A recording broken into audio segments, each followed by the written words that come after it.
Semi-Detached. Excerpt. The Mystery of the Semi-Detached is a classic ghost story written by Edith Nesbit in 1893. It's about a young man who has arranged to meet his girlfriend one night. When she doesn't show up, he gets tired of waiting and goes to her house.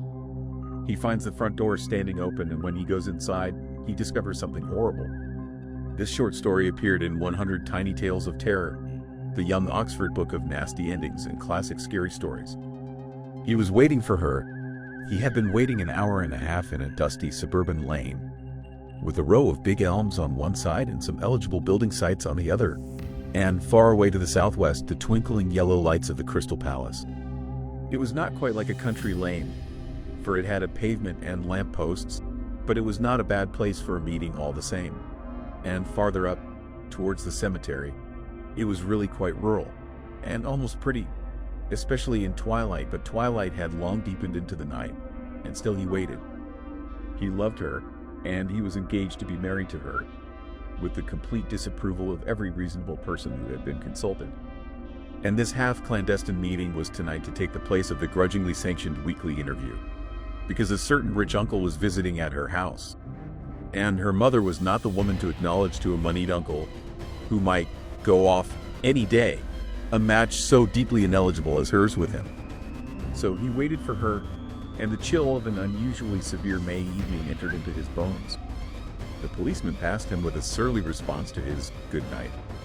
The bicyclists went by him like gray ghosts with foghorns, and it was nearly 10 o'clock, and she had not come.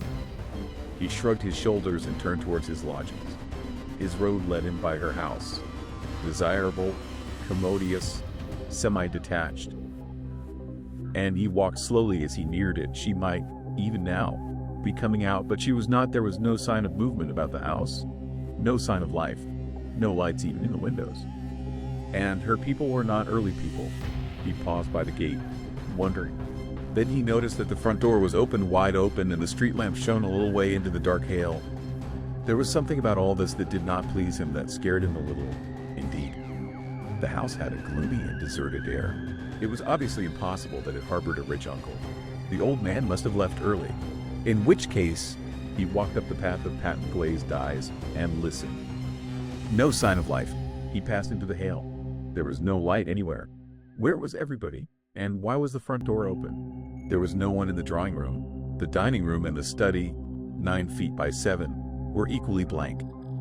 Everyone was out, evidently, but the unpleasant sense that he was, perhaps, not the first casual visitor to walk through that open door impelled him to look through the house before he went away and closed it after him. So he went upstairs, and at the door of the first bedroom he struck a wax match, as he had done in the sitting rooms.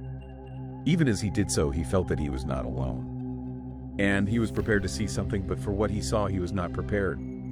For what he saw lay on the bed, in a white loose gown, and it was his sweetheart, and its throat was cut from ear to ear.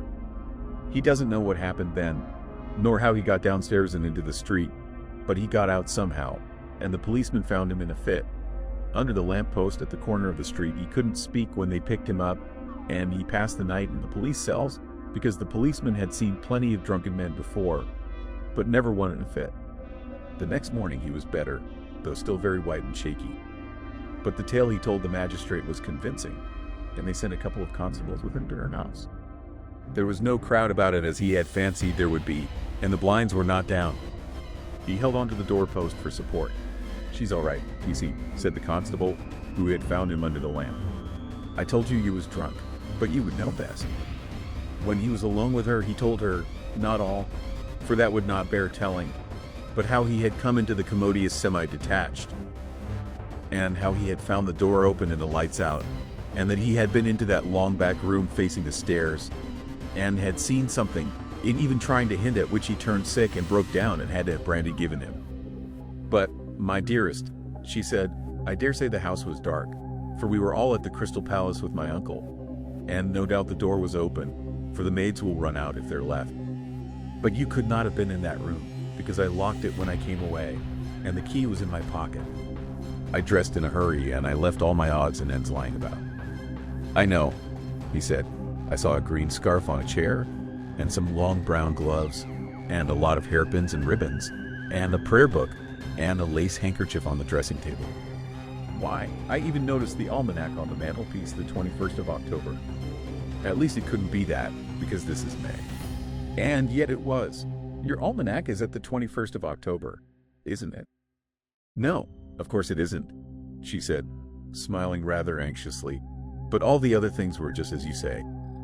You must have had a dream, or a vision, or something. He was a very ordinary, commonplace, city young man, and he didn't believe in visions, but he never rested day or night till he got his sweetheart and her mother away from that commodious semi-detached and settled them in a quiet, distant suburb.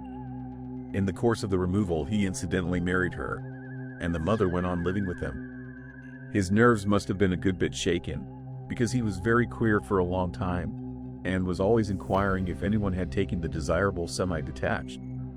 And when an old stockbroker with a family took it, he went the length of calling on the old gentleman and imploring him by all that he held dear, not to live in that fatal house.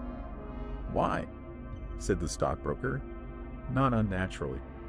And then he got so vague and confused, between trying to tell why and trying not to tell why, that the stockbroker showed him out, and thanked his God he was not such a fool as to allow a lunatic to stand in the way of his taking that really remarkably cheap and desirable semi-detached residence. Now, the curious and quite inexplicable part of this story is that when she came down to breakfast on the morning of the 22nd of October, she found him looking like death, with the morning paper in his hand. He caught hers. He couldn't speak, and pointed to the paper. And there she read that on the night of the 21st, a young lady, the stockbroker's daughter, had been found, with her throat cut from ear to ear, on the bed in the long back bedroom facing the stairs of that desirable semi-detached.